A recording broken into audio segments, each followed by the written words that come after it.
Well, hello everybody. Welcome to the Sunday International Big Book Workshop. I'm Dan B. I'm a recovered alcoholic. The workshop is facilitated by Kemble H. This study relies on you listening, but please we pray you have a big book in hand and follow along with a pen, pencil or highlighter.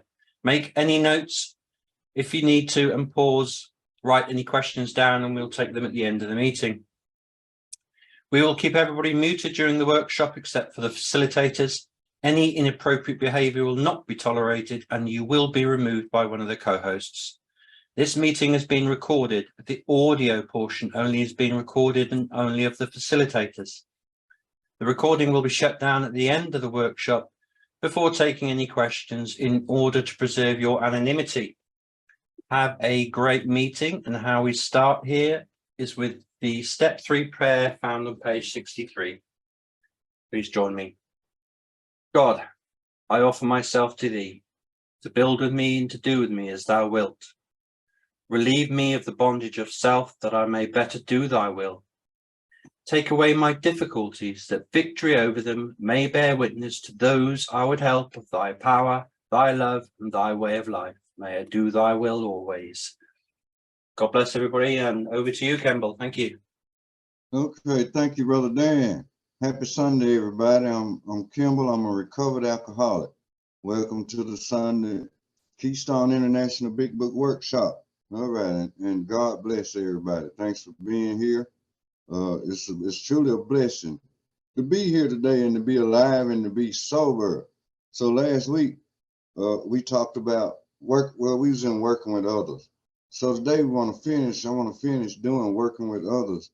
Okay, we have some valuable suggestions from the book, when we approach somebody and simply take them through the step. Working with others is step 12 work. And the idea from step 12 came from step 2, where we came to believe that a power greater than ourselves could restore us to sanity. And it's confirmed in step 12, having had a spiritual awakening. As the result of these steps, we try to carry this message to alcoholics and to practice these principles in all our affairs. So step 2, step 12 is totally connected. So once we've had this spiritual awakening, we've been given the power to help others. In our big book on page 5, 6, and 7, it explains the spiritual experience. So let me touch on that a little bit before I dive on back into working with others. It's a couple of things we can learn from the spiritual appendix in the back of the book. My concept of a spiritual experience is not at all what I had read, what I had when I first read the book. I hadn't had that experience when I first dived into this book. But, this is an entirely different concept. I've learned that it doesn't make any difference whether it's a spiritual awakening or a spiritual experience. Either one can occur.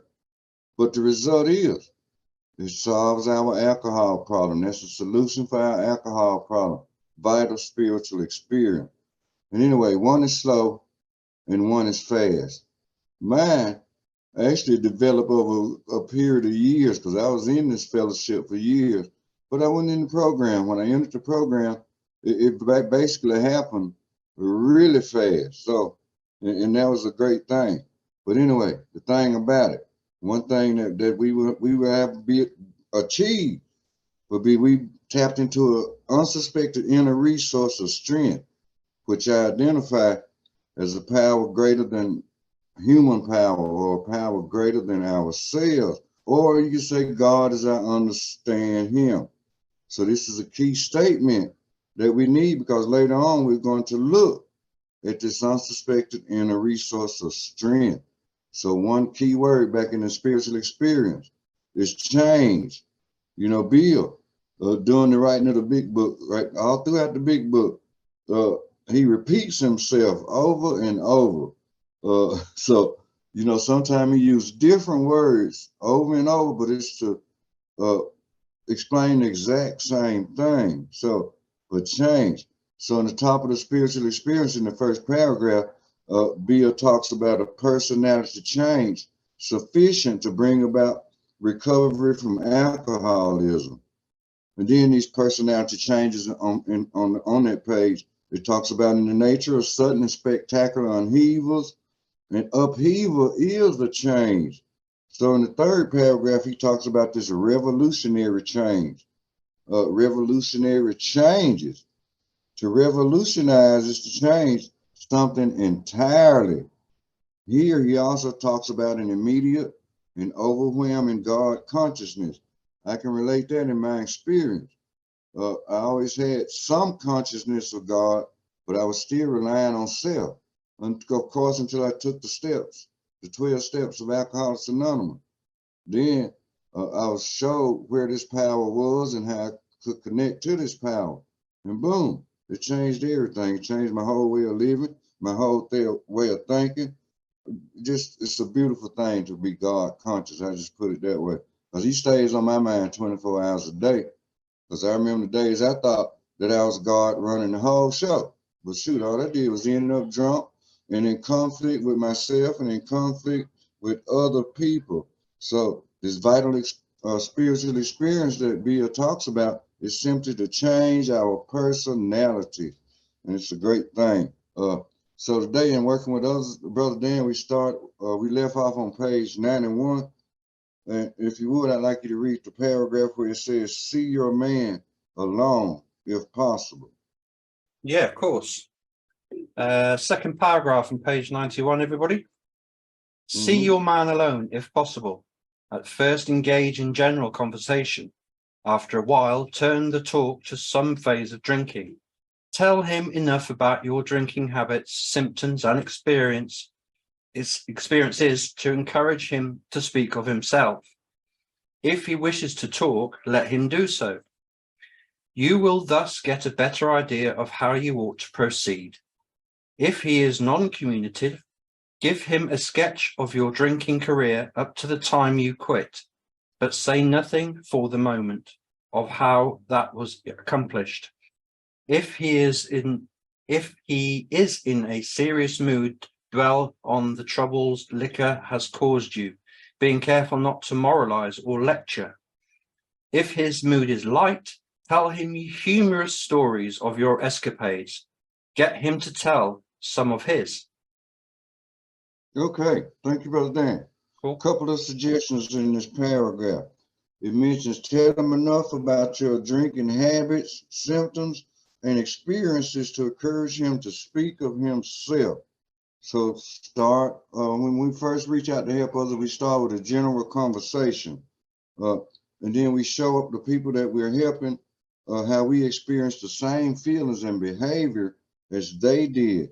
And then it's another suggestion. If he wishes to talk, let him do so. So we want to actively listen to them. Then we can concentrate on learning how we can help them. And then it says, do not moralize or lecture. Yeah, we don't want to moralize these people. We don't want to lecture them because, you know, we alcoholics, we don't like to be lectured. We don't like to be moralized. We used to run our own show, right? So we ain't studying that stuff at this time. Don't you come lecturing me because I'm going to run you out my room. Even in the hospital on one of the many trips I went, the people come see me the next morning in the psych ward. I don't even want to talk. Get away from me because I'm still full of alcohol, right? So they had to move on. But then the paragraph brings out, but say nothing for the moment of how that was accomplished, right?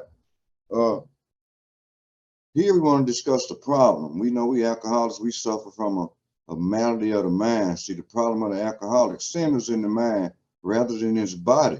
So the other symptom we have is an allergy. We have a physical allergy of the body. A real alcoholic, you know, of our type, when we take a drink, it sets off this phenomenon of craving, and we can't shut it off. The more we drink, the thirstier we get. And then the more we drink, like I said, the more our body demands it. That allergy is kicking in.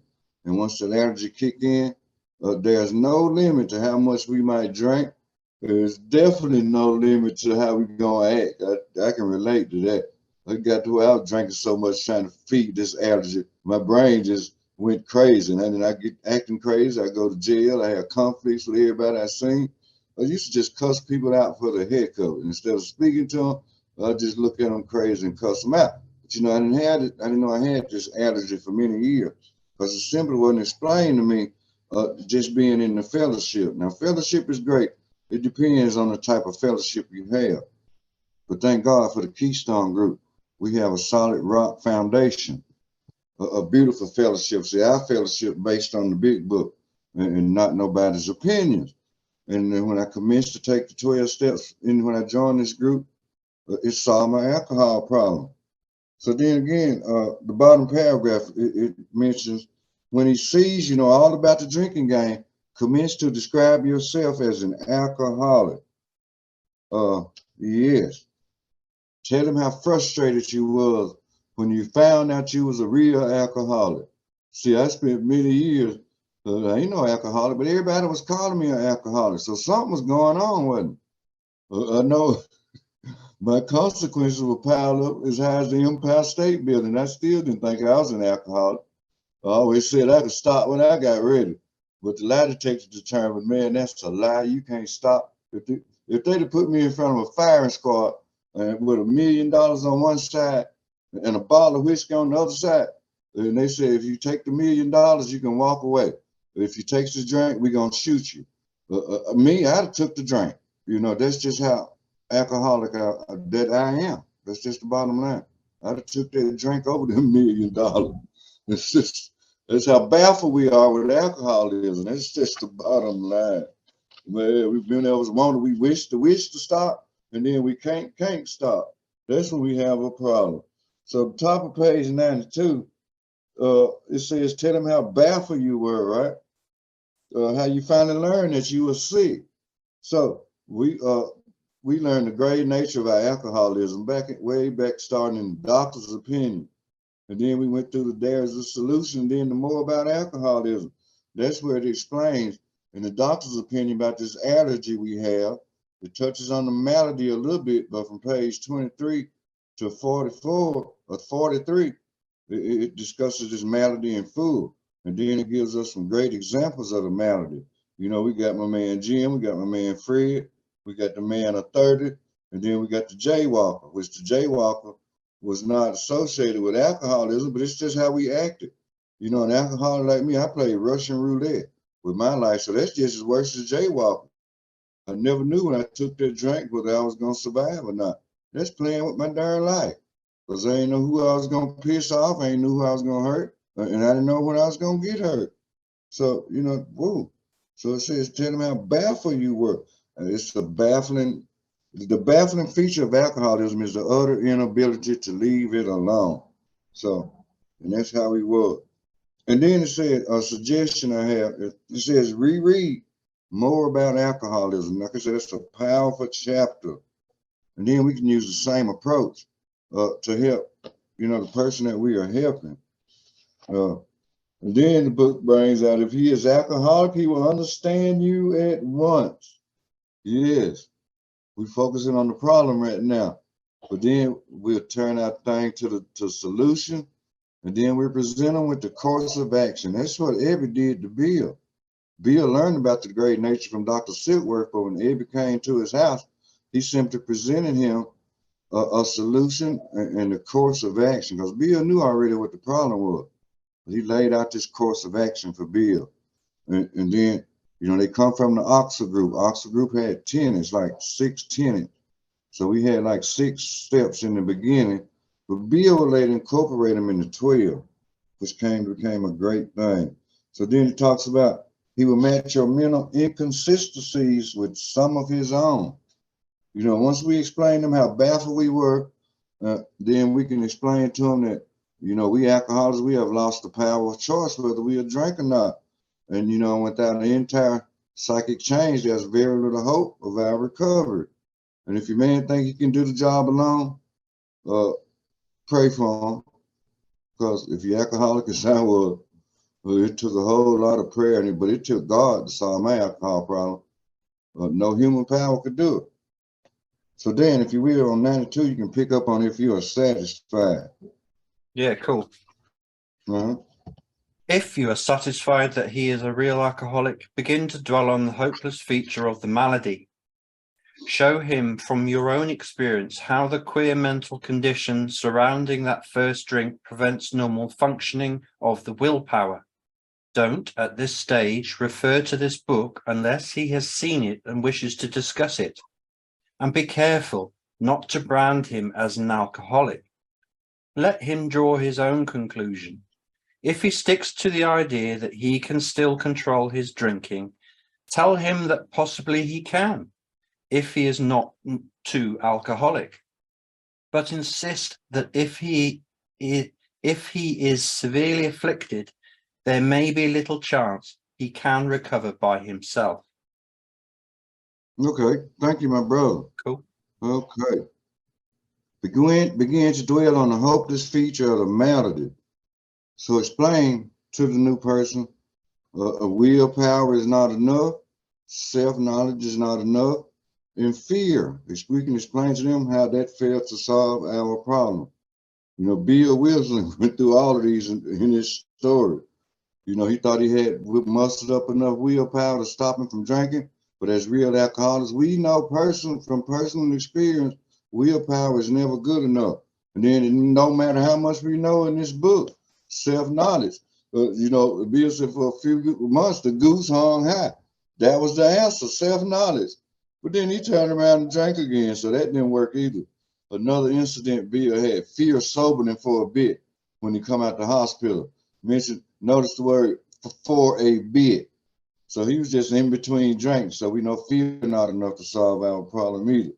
So then we can, and then it says, show him from your own experience how the queer mental condition surrounding that first drink prevents normal functioning of the willpower. Tell him about the subtle mental obsession that would always extremely overpower you. We alcoholics have an obsession that somehow, someday we'll beat the game. And then we obsess with one day we can drink and be like other people, right? That gives us that queer mental twist. That's when the insidious insanity gets ready to kick in, thinking we still can control the situation. But then we know we can't, but we try it again anyway. So then it goes on to say, and be careful not to brand him as an alcoholic. Let him draw his own conclusion. Yeah, we don't brand nobody as alcoholic. That's their choice. They have to check themselves and see if they got this allergy, if they got this malady. Now remember, consequences don't make us alcoholic. It's whether this allergy or this malady, if it's got a real hold on us, you know, we are baffled a lot. And those are the two symptoms that make us alcoholic. And then we can explain to them how hopeless we were. And that brings to mind, and there's a solution on page 27, dealing with Roland Hazard.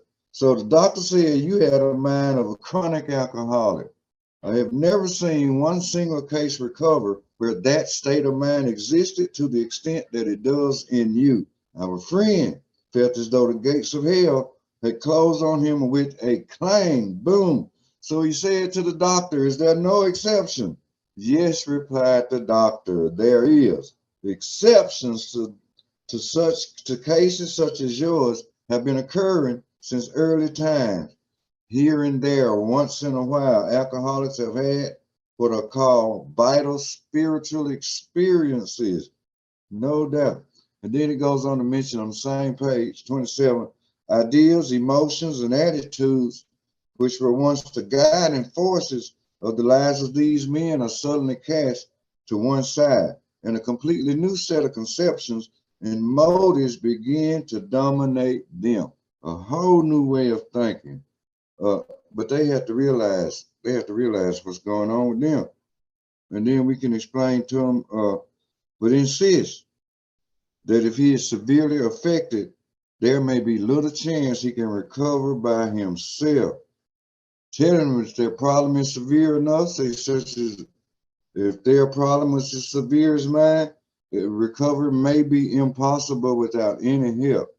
There is no chemical solution for our alcoholic problem.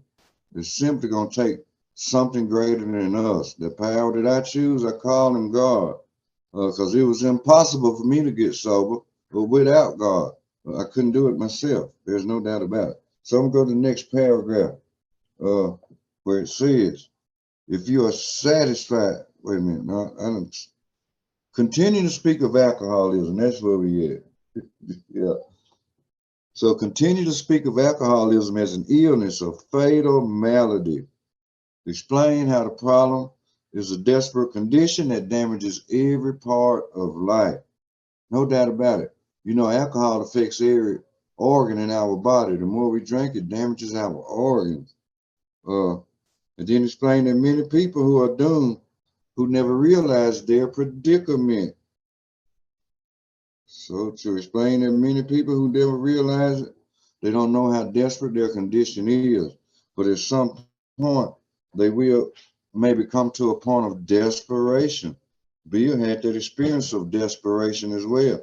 I had the experience of desperation. So that is, that's a true statement. Well, everything in this book of sugars, I believe the whole book, we can explain to them that the insane condition that can lead us to death. And why are we insane? You may want to tell them, well, we insane because we know if we take a drink, we're going to get drunk. That's the insane part. You know, in treatment centers, they say insanity doing the same things over and over again, right? But in alcoholism, the insane idea is to take that first drink when we know we can't control it. But then if we're trying to control it, we ain't going to enjoy it. And then if we enjoy it, we certainly not going to control it. And that's a problem. It's terrible when you can't control something that's in a bottle. And it takes control of your whole life. Oh, you don't know how you're going to act. You don't know what kind of, we don't realize the grave condition of this thing until somebody 12 step us through it. That's what worked for me. I had to learn about this thing. So, where was I at? Okay. Well, brother, we'll go to the next page, top of page 93. We're gonna Yes, kind of let's roll start on. with continue to speak. Let's see. Yeah, let him tell you. You can go right. Yeah, you start right there, and then we'll go top of 93. Cool. Yeah. Continue to speak of alcoholism as an illness, a fatal malady. Talk about the conditions of body and mind which accompany it. Keep his attention focused mainly on your personal experience. Explain that many are doomed who never realize this predicament. Doctors are rightly loath to tell alcoholic patients the whole story unless it will serve some good purpose. But you may talk to him about the hopelessness of alcoholism because you offer a solution. You will soon have your friend admitting he has many, if not all, of the traits of the alcoholic. If his own doctor is willing to tell him that he is an alcoholic, so much the better. Even though your protege may not have entirely admitted his condition, he has become very curious to know how you got well. Let him ask you that question if he will. Tell him exactly what happened to you. Stress the spiritual feature freely. If the man be agnostic or atheist, make it emphatic that he does not have to agree with your conception of God. He can choose any conception he likes, provided it makes sense to him. The main thing is that he be willing to believe in a power greater than himself and that he live by spiritual principles. Thank you. Oh, yeah, no doubt. Thank you, brother. Thank you so much. Continue to speak of alcoholism as an illness, no doubt. An illness of this sort is what the big book calls it. You know, if a person has cancer, everybody's sympathetic with them and they want to help them and pray for them or whatever, but not so with the alcoholic illness. We are a complete, distinct entity. We are totally different. People look down on us alcoholics like we crazy, outright mental defective. And at some point we can be, there's no doubt about it. I know in my case it was. So then to talk about the conditions of the body and the mind, which accompany it. You know, alcoholism, twofold illness of the mind, illness of the body. We can stress that to them over and over again because I had to really dig deep into this part of the book in order to learn what was wrong with me in the beginning. And then I could accept help. But without this information, I would have never even took the 12 steps because I rebelled against taking them. I always thought I said, I can take these steps myself. I used to go to meeting and read the steps on the wall, read the tradition. I said, okay, I took these steps today. I'm leaving. You know, that's the kind of mind that I had. That's a twisted mind, no doubt. And you know, we had to go through all this to take those steps. But for real, I don't care how many meetings I went to, that didn't fix my alcohol problem or nothing. So a whole different ball game. Then it says, keep his attention focused mainly on your personal experience. Yeah. You know, we tell them escapades of our past. And then we can eventually get into talking to them about how we overcame this illness. You know, we're not cured of alcoholism, but we do have a daily reprieve today, no doubt. So, and then you can explain to them that many who are doomed, who never realize that many people who are doomed, they never realize their predicament. We have two alternatives basically. One is to live life on a spiritual basis or to be doomed to an alcoholic death. I know when I finally stopped drinking, right, and then I accepted the plan outlined in this book, I was sure I was headed to an alcoholic death, but I couldn't stop. I couldn't stop doing it. Then I couldn't stop getting into different crap, stuff that should have killed me.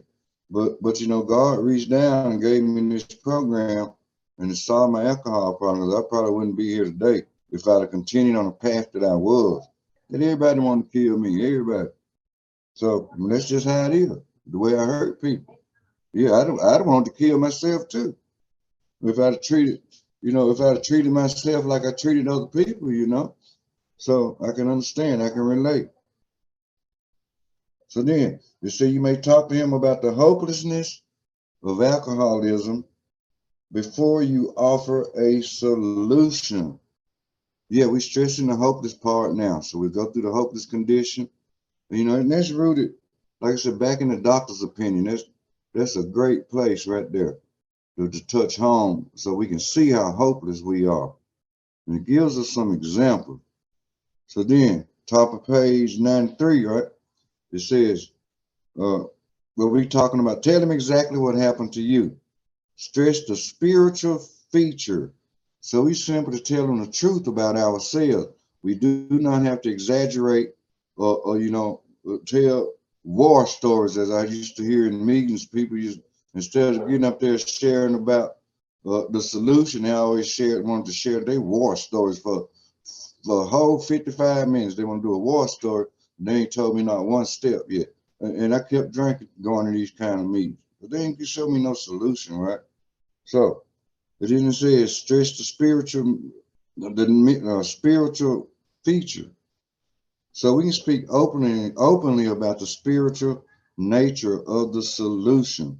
This big book is lined with spiritual principles. And if we live by these principles, we can have a better life. So we suggest that to them. So then it goes on to say, if the man be atheist or agnostic, make it emphatic that he does not have to agree with your conception of God. So make it clear, this is another suggestion, make it clear that they do not have to accept your beliefs about God, but whatever makes sense to them. So yeah, I don't beat my God down on anybody. I just simply share with people that God is the one who solved my problem.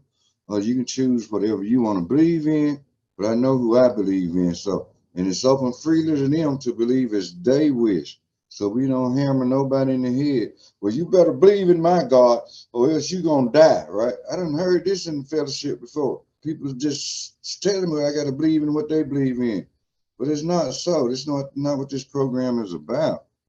But then the key words, the main thing is that he be willing to believe in a power greater than himself and that he live by spiritual principles. Tell him the only thing necessary is a willingness to believe and live by spiritual principles. Key word, willingness. Willingness is the key. If a man be willing to believe, we can make some progress. I know when I came to a point You know, I believed in God though, right? But I just didn't accept him. I didn't accept what he was trying to tell me. I didn't accept what was in his word. I didn't accept it at all. Even I used to minister. I used to be a minister, right? I'm not ministering today for certain reasons. Uh, and I would go out, minister, get off the platform up there, and I would simply go out to the stage and go get drunk. But you know, it's not about the religion, it's about a relationship with God. When I gained a relationship with God, it simply commenced to solve my alcoholic problem. So they can believe in whatever they want to believe in. This is a spiritual program, and Bill hammers at home. It's about spiritual. We don't try to be holier than thou or none of that kind of stuff in it. We just simply wish to be helpful today. So, back on top page 93 at the next paragraph. It says, when dealing with such a person, you had better use everyday language to describe spiritual principles. Yes. So we try not to make them prejudiced against spiritual principles by using our own, by pounding our own beliefs and spirituality on these people.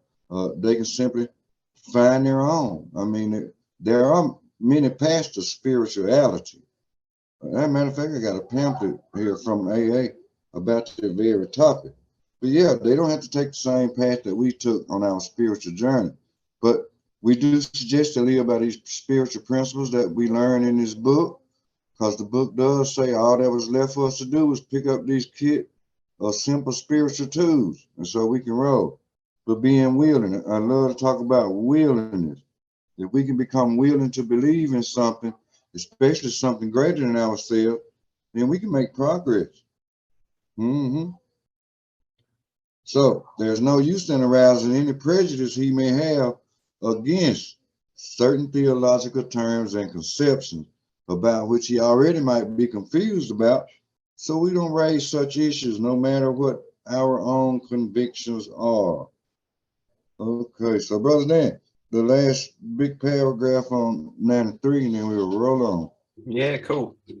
Bottom page, last paragraph. Your prospect. Your prospect. Yeah, cool. Your prospect may belong to religious denomination.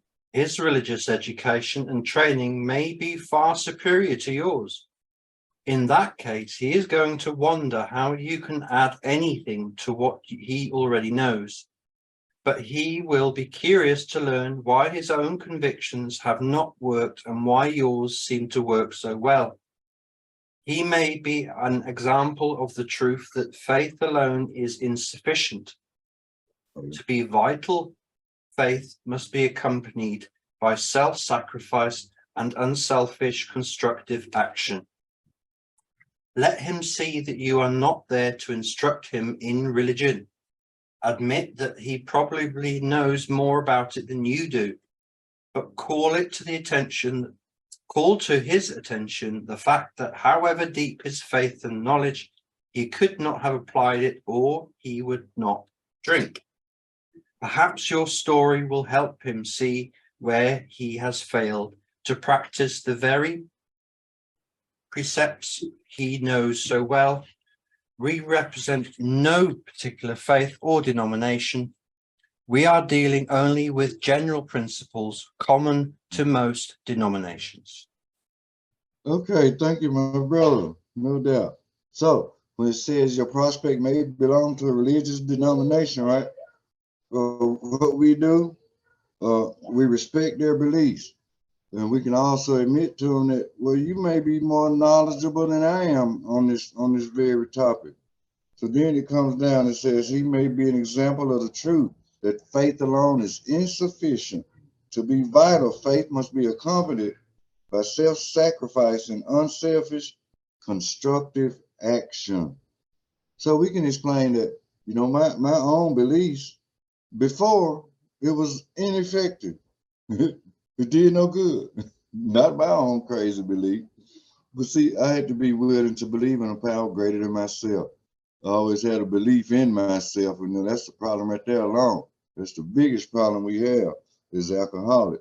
So then at the bottom it says, call to his attention the fact that however deep his faith and knowledge, he could not have applied it. or he would not drink. So we can help them to see these things, that they have not effectively applied the principles they was living by because they kept drinking. So they didn't apply these beliefs to their problem. So here we got to have a shift in thinking here somewhere along the line in order to apply these principles laid out in the book. And it says we represent no particular faith or denomination. We are only dealing with general principles. Yeah, we all have principles to live by regardless. That's 24/7. But then it goes on, I'm at the top of page 94 now, where it talks about outlining the program of action, explaining how you made a self-appraisal, how you straighten out your past, and why you are now endeavoring to be helpful to him. It is important for him to realize that your attempt to pass this on to him plays a vital part in your recovery. Yes. So tell him about your own experience of when you worked the 12 steps, how it worked for you, and how you applied it into your life. We can explain that to him. And then it goes on to say, we can explain to him that I'm working step 12. I'm here to help you, but let them know that they are also being a great help to us as well for letting us take them through the process. And it plays an important role in our own recovery. Helping others is the foundation stone of our recovery. It works when all other activities fail. One alcoholic talking to another. Yes, that works beautiful. And then we can, it says suggest how important it is that he placed the welfare of other people ahead of his own. Make it clear that he is under no pressure, that if he doesn't want to see you, he need not see you again. One thing we can suggest to him, when I take you through these steps, tell him we hope that you will carry this message to other alcoholics as well. But this is an ongoing process. And the promise of the 12 steps is that we help others. When we've been freely given this program, so we pass the program along to as many people as possible. That's how it works. This is just a beautiful thing. So let me see where let's stop it, Brother Dan. Let's see. I'll give you a minute. Okay, gotcha. So I'm gonna jump to, let's see, 94, 95. Yeah. I'm gonna jump over to 95 in the middle of the page, where it says if he is not interested in your solution. Yep. Brother man, yeah. We'll go there. Cool. If he is not interested in your solution, if he expects you to act only as a banker for his financial difficulties or a nurse for his sprees, you may have to drop him until he changes his mind. This he may do after he gets hurt some more. Carry on. Okay. Yeah, carry on to the bottom of the page so I can cover all this. Yeah. If he is seriously interested and wants to see you again, ask him to read this book in the interval. After doing that, he must decide for himself whether he wants to go on. He should not be pushed or prodded by you, his wife, or his friends. If he is to find God, the desire must come from within. If he thinks he can do the job in some other way or prefers some other spiritual approach, encourage him to follow his own concessions. We have no monopoly on God. We merely have an approach that worked with others, but point out that we alcoholics have much in common and that you would like, in any case, to be friendly. Let it go at that. Okay, thanks again, brother. No doubt. So if he's not interested in your solution, starting at the top, don't continue to approach him with the 12 steps if they're not interested. We may spoil a later opportunity. We simply move on. We'll look for another alcoholic to help. Now, if he expects you to act on as a banker for his financial difficulties, we just we don't continue to approach them with the 12 steps. If they just want money or financial assistance, it's suggested that we do not enable them in this case. See, some people, they look for money and material things before they find a solution for you know, our alcoholic problem. If a man puts material things above spiritual things, it does us no good. We're going to fail every time. So, but then it goes on to mention here on the page, you know, if they're interested in working the 12 steps, this is another suggestion. Ask them to read, you know, the pages that we prescribe in the book. I prefer to read from the title page on up to at least 164. And then we include the spiritual appendix in the back. Well, we take them through all this anyway. As a matter of fact, when I take them through, we're going to read this part anyway. But if they want to read on their own time, which is suggested, it's very much suggested. You know, they have to do some reading on their own. I know I had to study my book. And then when my sponsor took me through it, I'd have an idea of what we was talking about. But, you know, you can give them some suggested readings and between your meetings with each other, with your sponsor. And then after they get some knowledge of the book, we can simply let them decide for themselves whether they want to go on with the course of action. So then another suggestion here, let them know. Okay. Thank you. If he thinks he can do the job, thank you, man. In some other way, or prefers some other spiritual approach, encourage him to follow his own conscience. If they are to find God, you know, the desire must come from within themselves. And the big book tells us on page 55 where we can find God in this program. He's been deep down within each and every one of us the whole time. So another suggestion here. It says, let me find it. Okay, okay.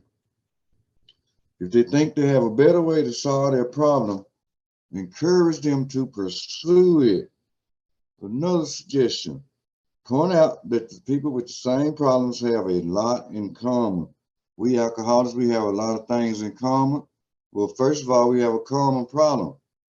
And then we all have a common solution. It's the 12 steps to lead us to a vital spiritual experience. And then if they don't want to take the steps, you know, we just want to be friends with them. You know, maybe they'll come back one day. So we don't force them to take it. It's totally up to them. So next page, 96, top of 96. I get this, Brother Dan. It goes on to say, do not be discouraged if your prospect does not respond at once. Search out another alcoholic and try again. So if somebody don't respond, we don't get down and out on ourselves. We simply look for somebody else to work with, right? We can't stay stuck if we don't respond. And then if you was like me, it takes time. It took me a lot of time. It took me a lot of years. But that's simply when I got one person to work with me and to take me through this process, my problem was solved. Not like that fellowship that I attended for many years. They had their own opinions. They were opinionated meetings I was going to, and it wasn't grounded in this big book. This book describes the AA program of recovery in it, not other books. I'm just going to tell you, it's my experience. So a lot of people have to be desperate anyway before they want to take the 12 step.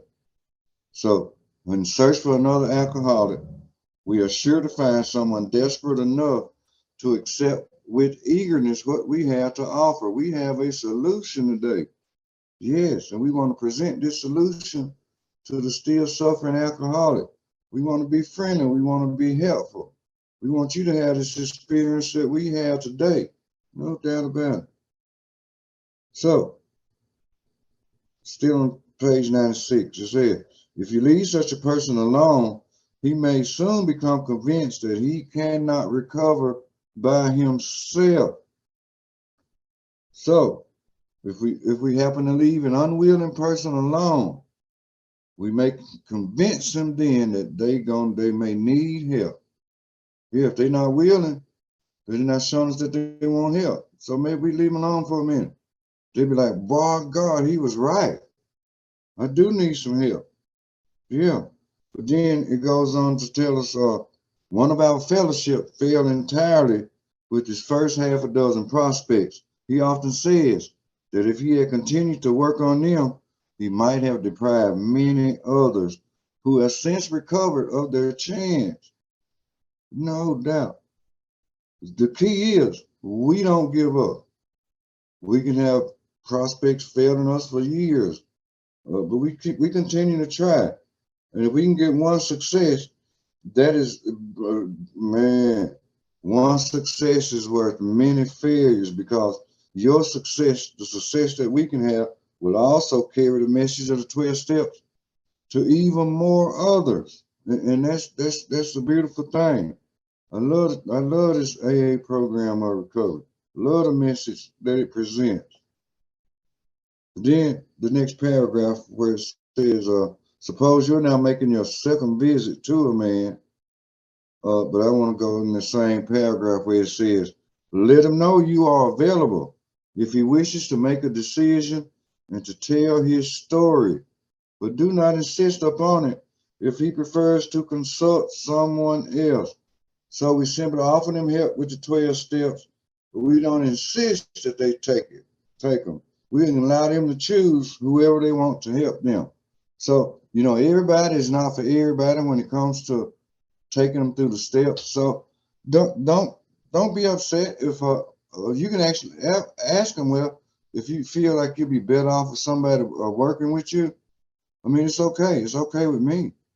We don't want to bind nobody down where you got to listen at me, or else you're going to drink again, or you're going to die. No, we give people opportunity to choose whoever they want to work with.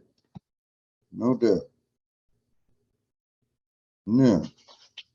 I'm kind of looking at my time. I may not be able to get it all in today. Probably won't, but it's all right. We'll just finish next week and start on something else. So, okay, Brother Dan, I think I got a little bit more reading. Yeah, cool. Yeah, let me put. Oh, yeah, I didn't get off my page. Oh, here it is. I got it now. Who's that? Let's go to page 95, 97. Wait, 97. 98 is where I want to go. Yeah. Where it says this is not the matter of giving that is in question. Yeah. 97. It'll be on 98. Yeah. First paragraph, full paragraph on 98 is not the matter of giving that is in question. I'm with you now. Yeah. It is not, sorry everybody, page 98, first full paragraph. It is not the matter of giving that is the question, but when and how to give. That often makes the difference between failure and success. The minute we put our work on a service plane, the alcoholic commences to rely upon our assistance rather than upon God. He clamors for this and that, claiming he cannot master alcohol until his material needs are cared for. Nonsense. Some of us have taken very hard knocks to learn this truth, job or no job, wife or no wife. We simply do not stop drinking so long as we place dependence upon other people ahead of dependence on God. Yeah, thank you, brother. Yes, I love this part right here. Oh, yeah. So it's not the matter of giving that is in question, but when and how to give. Here, we have to use sound wisdom here. Because like I just mentioned, if we see that another alcoholic is reaching for material gain instead of spiritual gain, that's a red flag. That can be a problem. But we help them much as we can. We're going to try to help them much as we can. But we just can't let them use us, right? And it did mention about we don't enable them. Sometimes they may need some serious help, but they need some help getting some shelter now. That's a different story. But if they just need some money just to put in their pocket, what they gonna do with it? I know if you put money in my pocket, I'd have drank with it before I got sober. So we got to be careful. We can't allow nobody to misuse us, period. And then the paragraph brings out that often makes the difference between failure and success. Then it goes on, here's a warning right here. It says the minute we put our work on a service plane, the alcoholic commences to rely upon our assistance rather than upon God.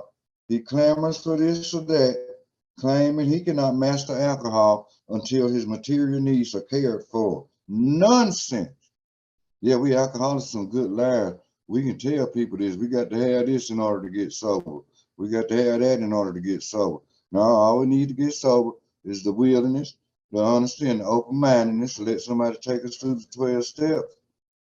And pray do you have a vital spiritual experience. No doubt.